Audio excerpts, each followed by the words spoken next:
un gouvernement méchant et adultère. C'est à eux de craindre Dieu. Voilà pourquoi ils ne veulent pas qu'on parle. Il est écrit la crainte de Dieu est le commencement de la sagesse.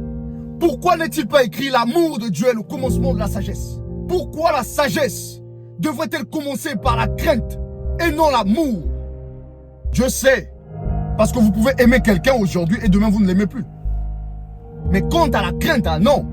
Le matin vous allez craindre, à midi vous craignez, le soir vous craignez, demain vous craignez, après-demain, le lendemain, après le lendemain, le surlendemain, après le surlendemain, vous aurez toujours la crainte.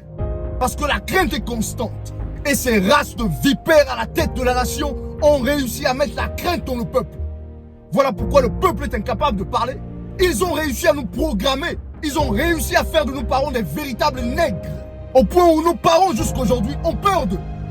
Et la peur que les parents ont, ils ont transmis ça aux enfants. Au point où le citoyen a peur de parler. Effectivement, ils ont réussi à mettre la peur dans le peuple. Lorsqu'ils ont établi les représailles devant le peuple. Lorsqu'ils ont fait voir au peuple les sanctions à faire face. Vous parlez du président de la République. On vient mettre la main sur vous. Et ils vous embarquent avec eux. Et vous êtes portés disparus. Soit on vous jette en prison. Et c'est ainsi qu'ils ont réussi à mettre dans le peuple l'esprit de servitude. Afin que le peuple s'incline à tout ce qu'ils font. Et que le peuple ne dise aucun mot. Voilà pourquoi aujourd'hui nous parlons sous les aisselles. Voilà pourquoi vous qui ne parlez pas, étant dans le pays, d'une part on comprend. Parce qu'on connaît combien fous ces gars sont et de quoi est-ce qu'ils sont capables. Mais ne faites pas taire ceux qui parlent. Si vous n'avez pas le courage de dénoncer leurs œuvres, laissez ceux qui dénoncent leurs œuvres être la voix du peuple. Oh non, non, non, non, ne dis pas ça, fais attention, sinon tu ne reviendras plus au pays, fais attention. Posez-vous la question, d'où vient cet esprit de servitude? Cet esprit de peur? Alors que la parole dit, je ne vous ai pas donné un esprit de servitude pour être encore dans la crainte. Mais ces races de vipères ont réussi à semer la terreur dans le peuple, la peur dans le peuple. Au point où même lorsque les choses vont mal dans le pays, on doit se taire. Ce régime à la tête de la nation doit se repentir devant le Créateur. Le président de la République doit se repentir. Il est injuste dans ses voies. Il est écrit, crains Dieu et observe ses commandements. Pourquoi? Car c'est là tout le devoir de l'homme.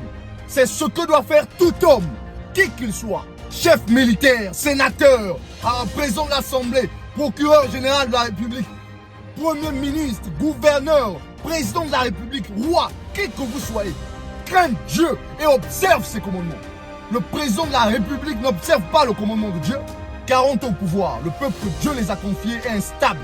Mais ils sont là. Le régime est là. Ils prospèrent, ils avancent. Le peuple souffre. Vous qui dites, oh non, faut pas faire ça, tu risques d'avoir des problèmes. Vous dites ça parce que vous avez un gagne-pain. Vous ne voulez pas que la pyramide soit renversée parce que vous avez votre gagne-pain. Vous conservez votre gagne-pain. Qu'en est-il de ceux qui n'ont pas de gagne-pain? Le peuple aujourd'hui est abandonné à lui-même. Au point où le peuple ne connaît même plus ses droits et ses devoirs. Pendant des années, le peuple est en train de crier au secours. Et personne ne vient à son secours. Vous pensez que le Seigneur Dieu va descendre du haut des cieux pour ouvrir le chemin comme ça? Mais jusqu'à ce que le peuple parle. Mais ces races de vipères ont réussi à mettre l'armée de leur côté. Vous oubliez que ces gars-là sont les produits du colon. Savez-vous que les colons programmaient les esclaves à ne même pas exprimer leurs pensées? Voilà pourquoi l'enfant du colon peut s'exprimer librement. À 4 ans, il s'exprime librement. Il parle couramment. À 4 ans. Et voici un esclave, 40 ans, a du mal à parler.